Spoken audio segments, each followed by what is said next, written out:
Good morning, all the students of 10th standard. We are learning the first lesson of political science, that is the working of the constitutions. In these lessons, we saw the introductory parts of the first lesson, and today we will learn in that the first one point, that is democracy or the political maturity. How the how in a democracy that our politics or the political parties or the governments start to get the more knowledge, or it start to make more progress, that we are learning that how it means we can understand in proper way through this point. Democracy does not merely imply a representative structure. That the essence of representative system is to integrate the principle of democracy in actual practice. So, if we want to be enjoy the democratic system or the government, that then what we have to do in that democratic government, we have to appoint our representative, and these representatives should be elected by the common people. Then only we can enjoy the democratic system or the democratic government. So we can implement democracy in a proper way or in a practice when we elect our representative. Once this is done, democracy becomes an integral part of the political life of the society. And once it done that, once the our we elect our representative, then this situation or this incident or this trait, it will become as integral or as a main part, important part in our day-to-day life. And in this way, we are able to give a stable democratic government. Accordingly, the Indian people have direct representations in the parliament. What is that? Indian people, they have the direct representations in the parliament. If you see in some of the countries, indirect representation is there. In our side, direct representation means all the our representatives are elected by the common people. Directly, they are elected by the election or electoral process. That so they are the direct representative in the parliament, state legislature, and the local government are there. In the state level, what you see that state legislature is there, local government is also there. Local government bodies, for example, Jilla Parishad, Panchayat Samitis, Gram Panchayat. Holding free and fair election at a regular interval is an important indication or indicator of India's successful democracy.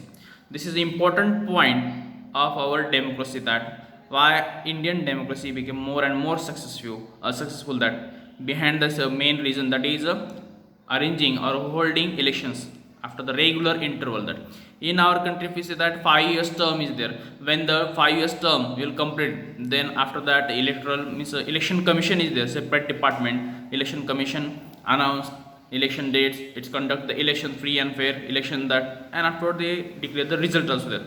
So holding free and fair elections, conducting the election, it is the most important key of success in democracy there.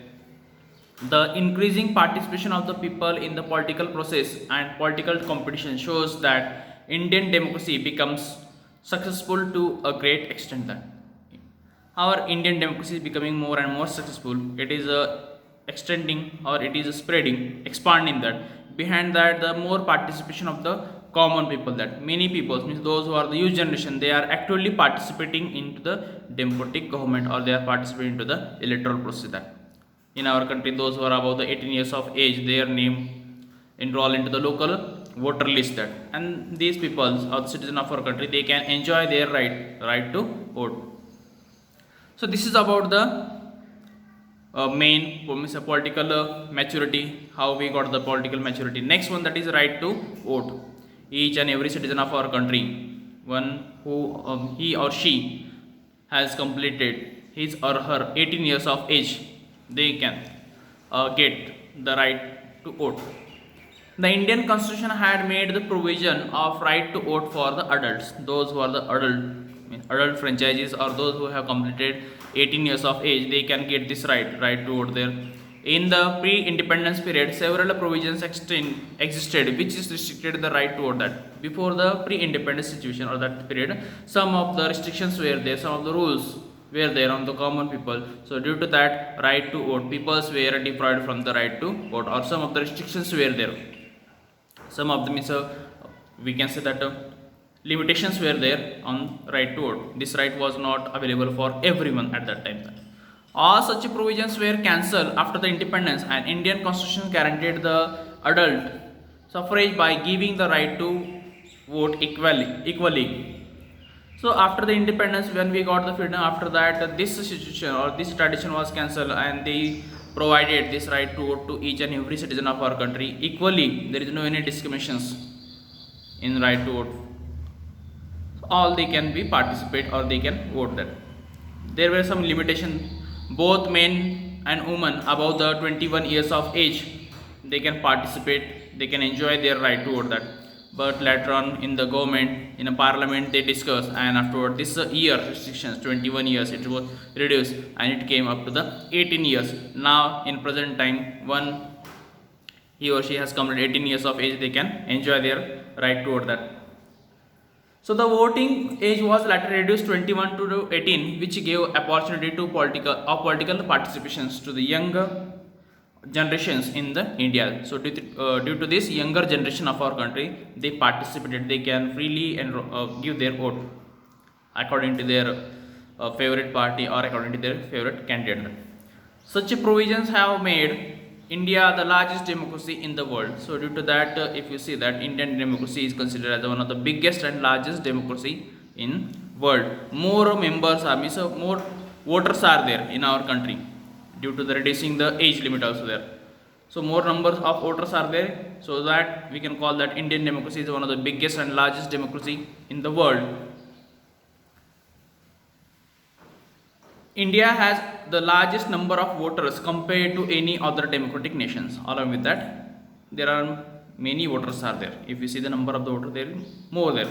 The largest voters numbers are there. This change not only quantitative but also the qualitative, as new political parties are emerging with active support to the young voters. So this situation is not only as if you see that in a quantity, that voters number is not only in quantity, it is in quality also, that we get more benefit by the new voters also there. They support to the parties there, they are actually participating into the electoral process. So these parties represent various expectations of the peoples and compete in the political sphere that, or in political election that.